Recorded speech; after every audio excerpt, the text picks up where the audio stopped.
No.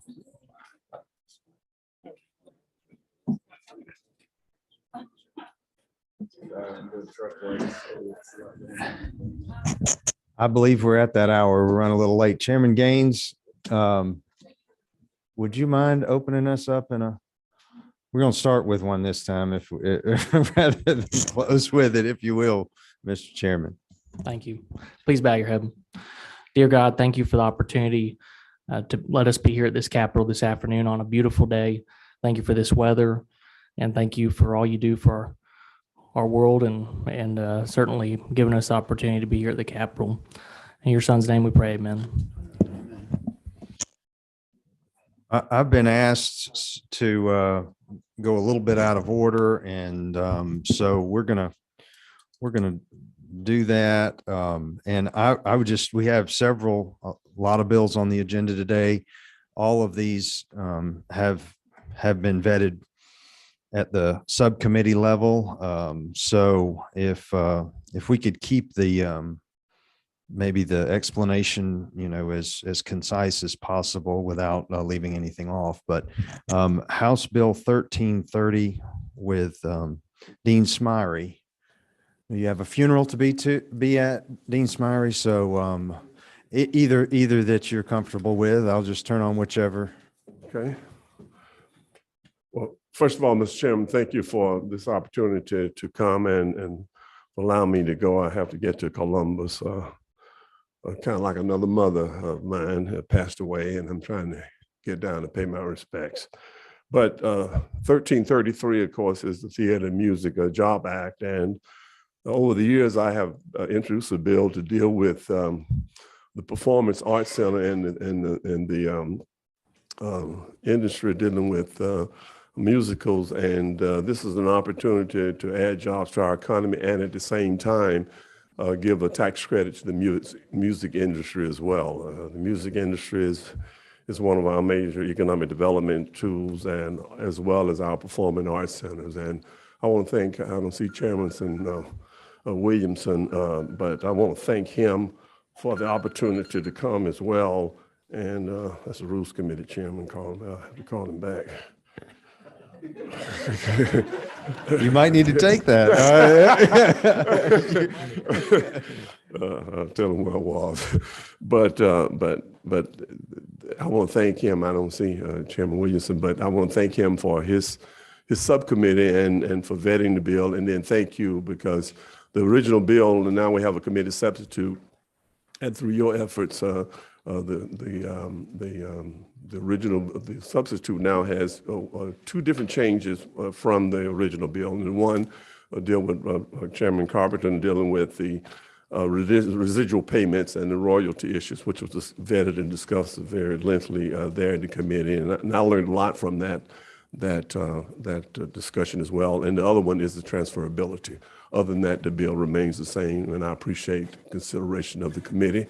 Hadn't been the Ways and Means in so long, but I am so delighted to be here. It's just great to see, because you do such a great job in keeping our financial system and our committee, our state in order. And in fact, Speaker Murphy told me one time, before I can put you on appropriation, I got to put you on Ways and Means. I served on Ways and Means for 4 years before going to appropriate. He said, you all know how we raise the money before you start spending the money. So I know what you all go through, and it's been a delight to be with you today. Thank you. And I guess Ambassador Smyrie is appropriate title, but we're sorry for your loss, and we're glad that you super excited for your new venture. And I know many of our members have asked if they would be able to visit in the coming months as well. Anybody from the Ways and Means Committee is certainly welcome. In fact, depending on the action of the committee, may be some expenses paid. Strike that from the record. They already got it. Whatever your phone say, they can't come back.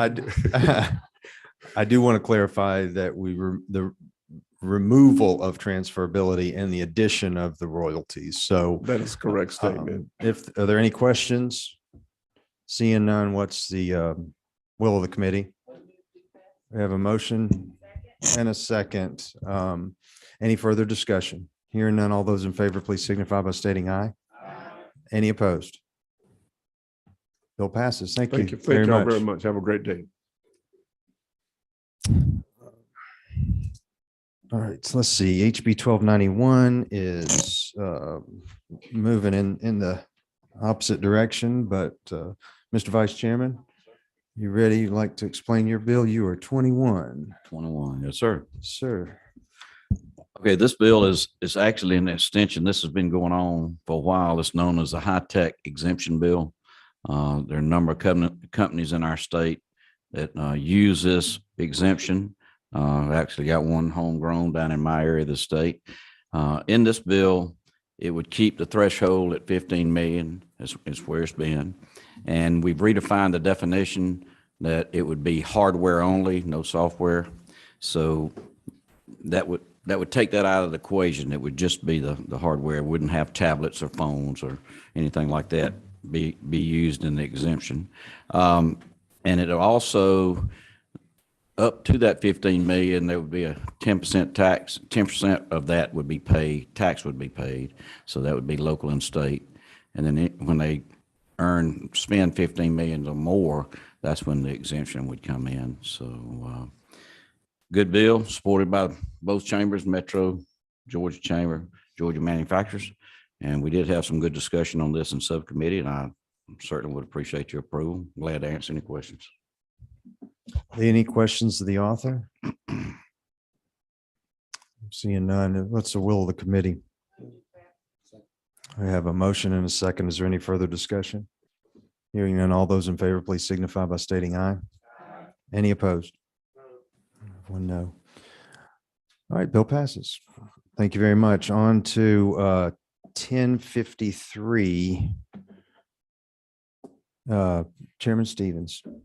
Thank you, Mr. Chairman. This is the extension of the the post-production tax credit. Has a cap on it, carries it for 5 years, has a cap on it of $10 million, 2 million maximum per company that can accept this credit. And Mr. Chairman, this is the first time, along with Chairman Smyre's bill, that we have allowed the taxpayer to ride along with the success of a measure. And this is one of them, both in the music on the previous one and on this one with film. And this has to do with all film. So as a person receives their royalty checks, they will be, if they accept the tax credit with this post-production or film, in perpetuity, we will receive that tax off of that check for those people that are employed there. This has never happened before in this. I would suggest that we remove all caps and limitations on this type of a bill whenever the taxpayer receives that forever. It's a game changer for this committee. Are there any questions of the author? Chairman Carpenter, would you mention the small change that was pretty de minimis, but it was something I wanted to make sure we captured? 17. All right, thank you. Yep. So yesterday we just noticed that as the bill we actually passed out was only going to include any royalties that were paid to the post-production that utilize this post-production tax credit. So we wanted to make sure it was all film tax credit usage. So it's the actors, it's the directors, it's the producers, it's everybody in that lineage that would receive royalty payments in perpetuity. That was the original intention. I think we just had a hiccup on the numbering. And so we made sure to add that back in per previous conversations with industry and their agreement that this was a reasonable step, because, you know, a lot of people, I think of our relationship with the film as a dating relationship. And as we continue to become married, It's got to be a win-win for everybody, and the film folks understand that. And I think this is a great step for the continued unity of our state with the film industry. Thank you for that explanation. Chairman Carson. I think this is predictable, but I just need to make sure the committee knows I need to recuse on this vote. All right. We have so what does he say? The gentleman has that right or whatever. All right, the will of the committee on 1053. Have a motion and a second. Is there any further discussion? Hearing none, all in favor, please signify by stating aye. Any opposed? All right, Bill passes. Thank you very much. I see Chairman Perkle, 1041.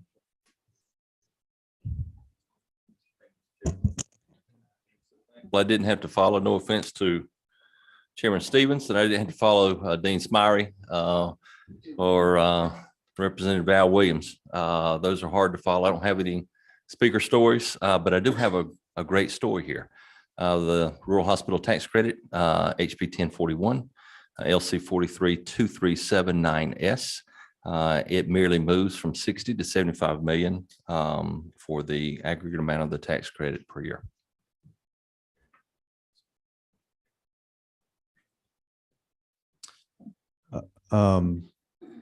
And I think the only thing we're looking at is there's an updated date on this particular. So it will become version. effective January 1st, 2023. Since we're already in this tax season, it will become effective next year. All right. Any questions for the author? Chairman Carson? Thank you for that, Chairman Perkle. Thank you for bringing this. I'm just not as familiar with this credit. Can you just tell me what is the cap is currently 60 million for tax year 22. Can you tell me what the cap was for 2020 and for 21 and how many credits were subscribed in 2020 and in 21 and in year to date for 22? Those are all very good questions for which I can't answer, but this past year, we did subscribe to 59,964,018. Several people were told that it was capped, and better than anyone, as well as anyone on this committee, how that works with a delay, and some of those didn't come through fruition. So it was, I would say, fully subscribed, although it was just under the amount. That's similar to the SSO, whereas we in 2020, it was nearly fully subscribed despite COVID. In 21, it was fully subscribed. So thank you for your work on this. Do you need special treatment on this one as well, Chairman, or? All right, 28.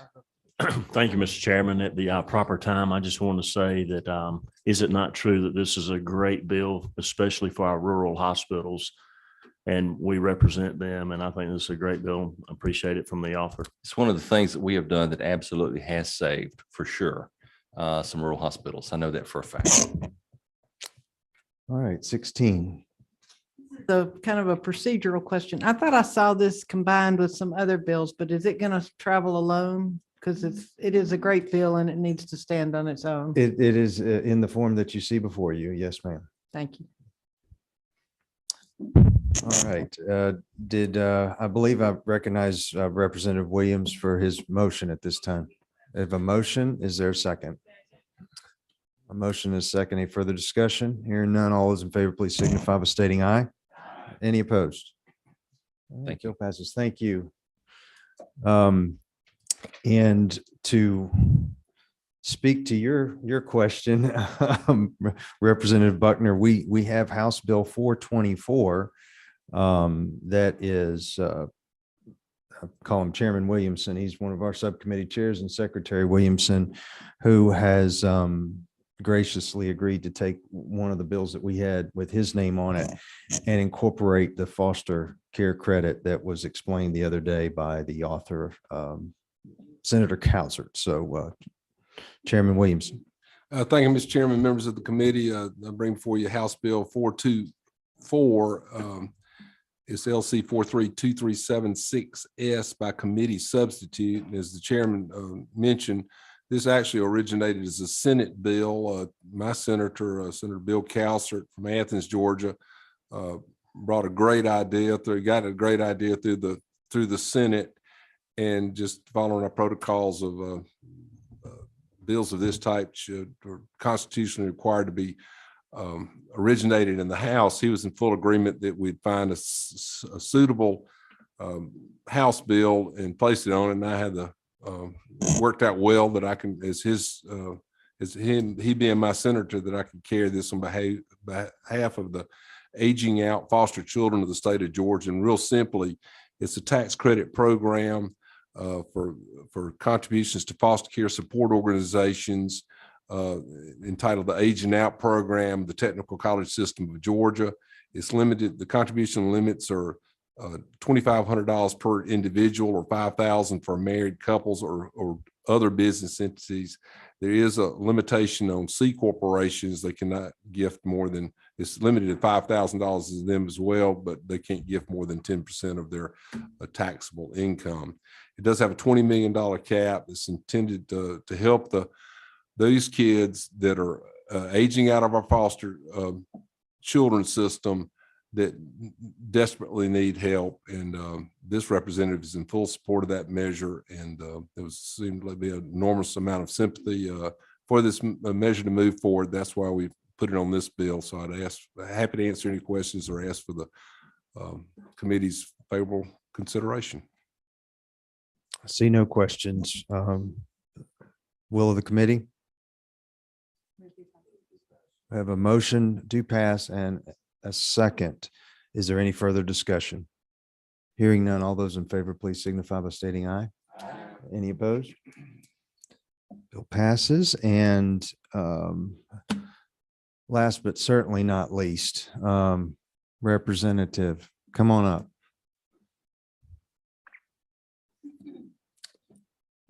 Leader McDonald, we'll turn on your mic and let you explain HB 304, much needed measure, I believe, to help what has become a very elevated level of pricing at the pump. So, well, thank you, Mr. Mr. Leader. Chairman. Appreciate it. It is a pleasure to be in front of Ways and Means. As Dean Smiley said, he never comes before Ways and Means that often. I've never been before Ways and Means. So it is a pleasure. I didn't even know where the office was till I found prayer and went down. We moved from 403 down to your office, Mr. Chairman, for our prayer group and more. So I do know where your office is now. But today I bring House Bill 304, which suspends the collection of the Georgia motor fuel tax through May 31st of 2022. The suspension will go into effect upon the signature of Governor Kemp. Hardworking Georgians are feeling the pressure at the pumps, the grocery stores, and many consumables that it takes us to live our daily lives. Today, we can make a step towards sending help to folks throughout Georgia. HB 304 will suspend temporarily the gasoline, diesel, aviation gas, and special fuels such as compressed natural gas. Georgia has suspended our gas tax in the past, and it's critical that we do this again. Governor Kemp is working with members in both House and Senate in bringing this time-sensitive legislation to this committee. Ask you for your favorable consideration to this bill. Questions or comments from the committee? Chairman Williamson. Thank you for bringing this bill on behalf of Governor Kemp. I think it's important to make sure that everybody's aware is the way our whole gas distribution system works in Georgia now is we have oil jobbers or wholesalers that are picking up fuel at the terminals at a fixed price for future delivery. And it's going to take a minute for this tax relief to work through the system, because you can't expect the retailers, when they take delivery of gas at a higher price than that's currently got the tax in it. It's going to take a while to get it through the pumps and in the cars. But it will be a little bit of time before customers in Georgia begin to see this tax relief. So just don't want everybody to wake up tomorrow morning and expect to see and how much cents per gallon was it? 30 cents? 27. Or 27 cents per Yes, gallon tax on it now. So that'll be coming off the price of gas. but it'll take a minute for it to be reflected at the pumps. And I just don't want customers in the state of Georgia, my wife included, to expect to see the gas prices drop 27 cents when the governor signs the bill. So I just think Well, it's Chairman, important. in my to own note personal that. business, my wife doesn't let me touch the checkbook or, anything financial, but I do feel it when I do understand going to the pump, and I think every Georgian will, and what we do today is something that they will appreciate. And I failed to ask that in the form of a question. So is that not true that it'll take a minute to show up at the pumps? Yes, sir. Thank you. Thank you. Many thanks to the governor. 26 is Chairman Carson. I just wanted to thank you, floor leader, for bringing this. I just want to verify this would take effect at the pump in Georgia upon the governor's signature, correct? And run through May 31st of this year? Yes, sir. Oh, very good. I Upon his appreciate. signature, yes. And of course, just like Chairman Williams had said, there will be, as you'll start seeing the decrease as they leave the hubs of where the delivery, of course, the current price that they're paying, hopefully you'll start seeing a reduction over weeks to come. When would the effect take place? When would it? It's capitalism. I mean, you're going to see it you'll see different gas stations as they purchased at this price, just like lumber. You Right. buy lumber and you'd see the changes. You're going to be competitive. I understand. Yeah, I think and I'll let you respond as well, Chairman, but I think what speaking to is the fact that, this is done at the distribution level and not at the pump, that it may take a minute, as you stated, to actually be reflected in what the taxpayers or our citizens will see as they fuel up. But it certainly is a much needed break for those Georgians that are getting hit with very high gas prices at present. Yes, sir, Mr. Secretary. Yeah, thank you, Mr. Chairman. Just a point of clarification, Chairman Carson, that's exactly right. The jobbers, the wholesalers, they're responsible for collecting all this tax. So the day that the governor signs the bill and it becomes effective is the day they stop collecting it. But they've sold gasoline. We have to keep cars moving in the meantime. They sold gasoline 5 or 6 days before at a fixed price that did have the sales tax or the excise tax in it. And they have to pass that on to the retailers, and the retailers have agreed to accept it.